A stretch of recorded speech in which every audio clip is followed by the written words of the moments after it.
Okay. Hey everybody, this is Darwin Renal Festival Director of Northfield Festival in Stockholm, Sweden. We're going online from the 24th to 26th of February next month. Today we have a great guest, a great filmmaker from Ireland. He's Tim Hanan. He got two films actually in our festival. One is Justice for One and the other is Strangers in the Night, right? The short film, right? Yeah. So we're Yeah. going to start with, how are you, Tim? I'm good, thanks. How are you? Good. So let's talk about Justice for One.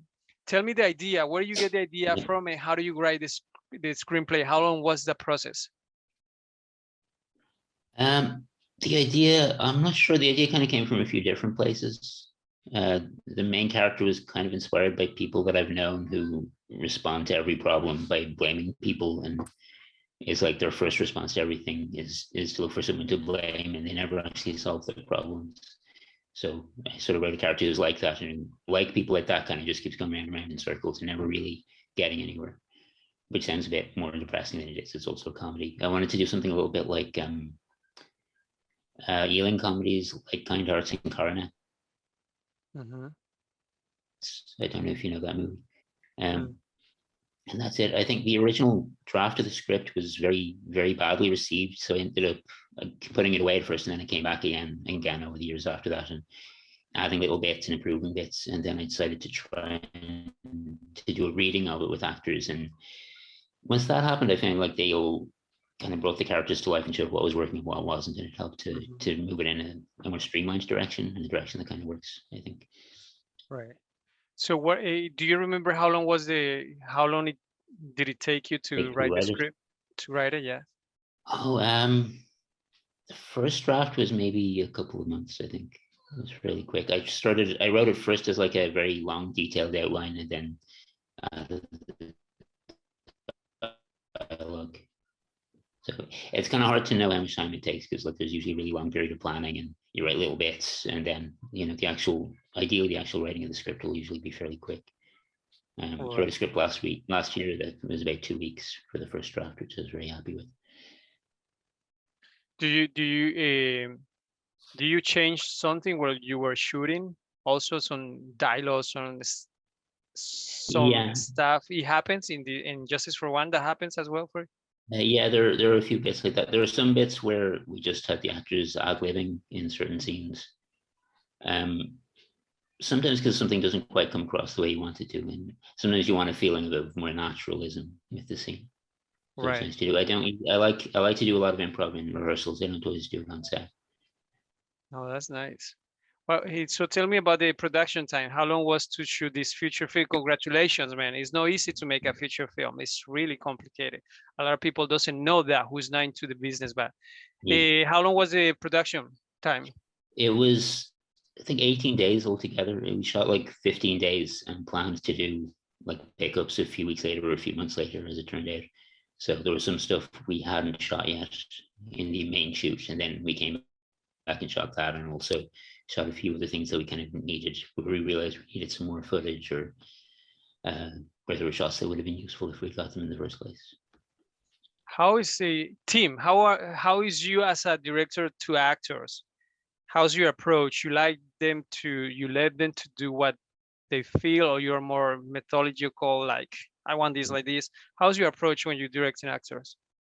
I like to do a lot of talking beforehand, like to get a good sense of what the character is in the story, and do a lot of prep. But once we're on set, I kind of like to give them a lot of space to kind of do their thing. Like it's generally, once you're shooting, it's very practical, and it's kind of, you have to stand here and you have to move there, and you don't get to do as much character stuff. Right. So it's nice if you can have a little bit of time to sort of play Right. around as well. How technical are you, Tim, in the words of cameras and focal length and all this, or you leave all that behind to the cinematographer, or you are very technical as well in this? I like the idea of being technical, but I don't think I really am that technical. When I went to film school first, I liked the idea of being in the camera department or being a DOP, but after a while, just there were so many names of things that I couldn't keep track of that I should leave this to somebody else. But Right. And how do you, I can appreciate the technology, but there are usually other people that I can talk to who know it better than me. yeah, that's true. How do you put your vision into the cinematographer, especially for Justice for One? Do you guys how you approach the cinematographer so he can see your vision? How's your approach?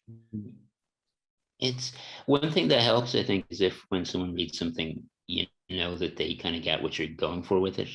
And there was a moment with that with the cinematographer on this that there was one scene that he liked and he kind of saw how it would work. And other people who read it before hadn't really seen that, so I knew he was a good person to work with.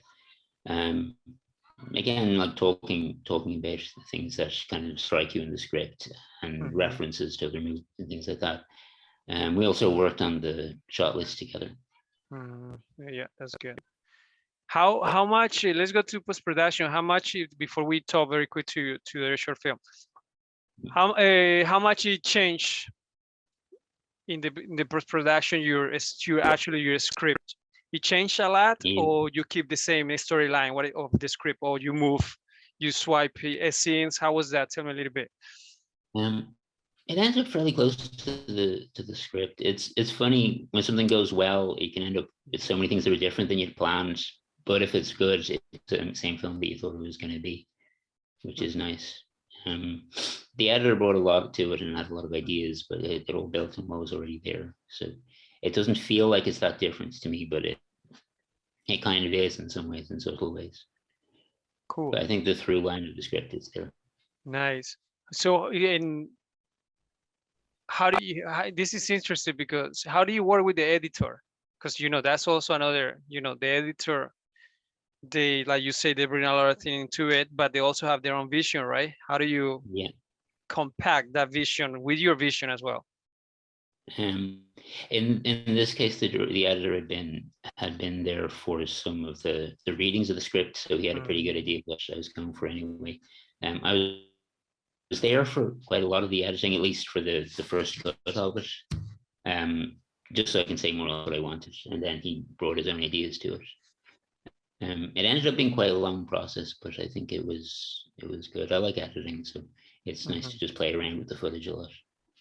Right. And the music, what about the music, Tim? How do you decide the music? The music is something very complicated, actually, because how can you express music, right? When I approach my composer, you give reference, but it's like, how is your approach for music for you? How do you choose it?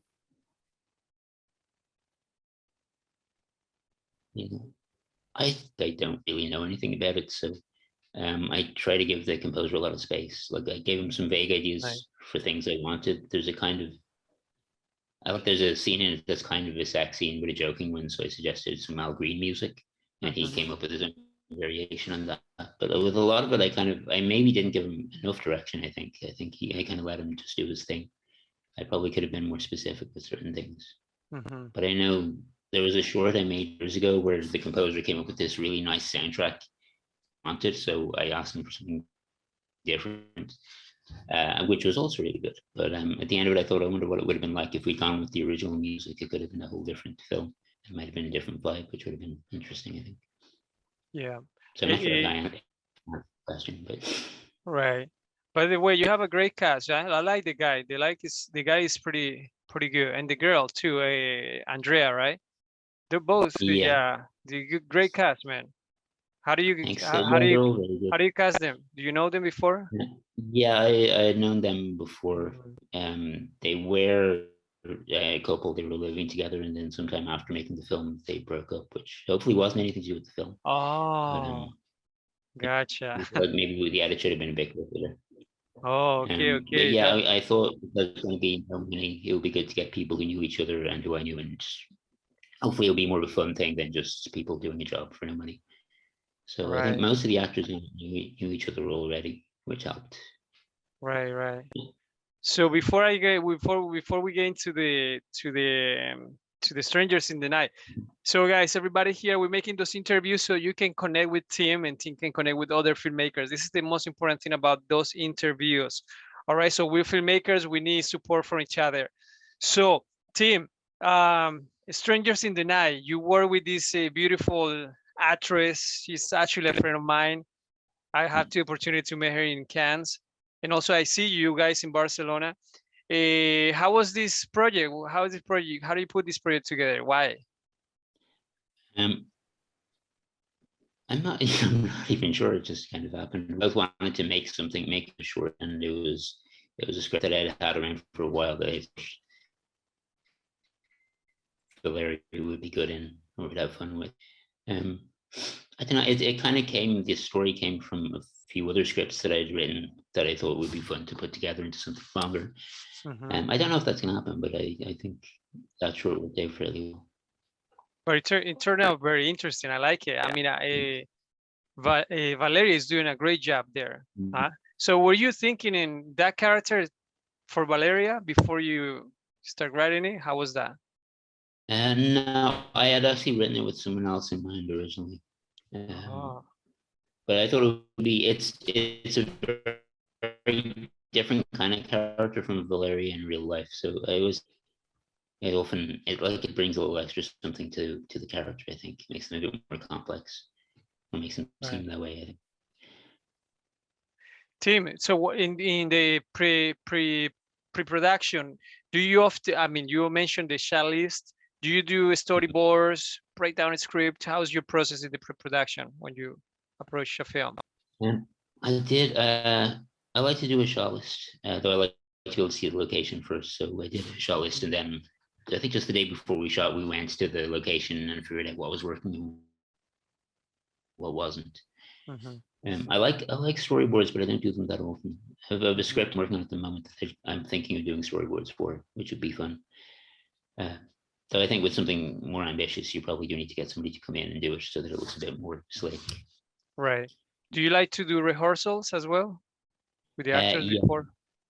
yeah, I like a certain amount. I feel I used to like having as much rehearsal as possible, but now I feel like less rehearsal is better, especially with a short. You don't need that much. If the actors are good and they know their lines, you can generally trust them to do a good job. Whereas rehearsal will overwork things, or it'll make people a bit self-conscious, I think. Mhm. Nice. What about how many days you guys shoot this film? 3 days? 4 days? That was it was going to be 3 days. It ended up being two, mostly in the evening. They were actually Yeah. we started really earlier in the day, so the days felt longer. But I think we actually had fairly short days of actual. Right. But we were finished. Sorry. Something challenging during the production days because you were shooting the nighttime, right? Something challenging Yeah. happened that you remember? Not really. It almost went boringly smoothly, actually. I can't think of anything that went really wrong or anything. Mhm. Nice. So We you tried were, to keep things fairly simple as we were going. yeah, it means you were prepared, right? Because that's what we do as directors, I guess. Eh, what about the post-production of this film? You did it quick? How was the editing process and the Yeah. music? Um, the editing, I ended up editing it. I was going to have another editor, but she wasn't able to do it in the time. Mhm. Um, the music is by Flora Chang, who we met at Barcelona last year. Oh, And it was again, I mean, I would say I had an exciting story, but everybody came in and did a great job and fairly quickly as well, which was nice. oh wow, yeah, Flora, great composer, definitely. Yeah, that's what I was like. Sounds great. Mm. Definitely, yes, it's Flora. Flora is a great composer, no doubt about that. Mm. Wait, Tim, tell me, let's go back to the feature film. What do you learn making a feature film? Because it's not easy. What is you, what is the takeout you take from making a Justice for One that you learn? One big takeaway for me is that the director is really responsible for setting the tone of the shoot. Like you have to make sure that everybody's focused and having a good time, and there aren't unnecessary hassles making things worse. And I don't think I did a totally good job on that because there was no budget and I was doing several different jobs. I would sometimes be over here focusing on this when I should have been focusing on everyone else. That's something I would do differently next time. Right. How big was the crew for shooting that film, the feature film? I mean, do you Um, remember? it was pretty big. It was maybe 10, 12 people. I mean, that's not probably for an actual professional shoot, but for a no budget shoot, it was bigger than most of the short shoots that I've worked on. Yeah. Um, I mean, it's a decent crew for independence. You know, we're independent filmmakers. I mean, but you done it. So that's the point. Tim, for other filmmakers in the Northfield Festival that wants to contact with you, how they can reach you in Instagram, right? Can you tell us, or website? Yeah, Instagram is good. I have a website which is timdhammond.wordpress.com. I think my email is on there. Right. In Instagram, do you have Instagram, right? Yeah, I think I'm just Tim Hanan or maybe Tim.Hanan. Right, gotcha. So yeah, I'm on so Facebook and Twitter. Yeah. Facebook with the same name, right? So everybody who wants to reach Tim is participating and also nominated in both in shorts and feature film. And Tim, thank you for your knowledge, buddy. Appreciate that. Thanks. Thank you. See you around. Say hello to Valeria. Bye. See you. I will. Bye.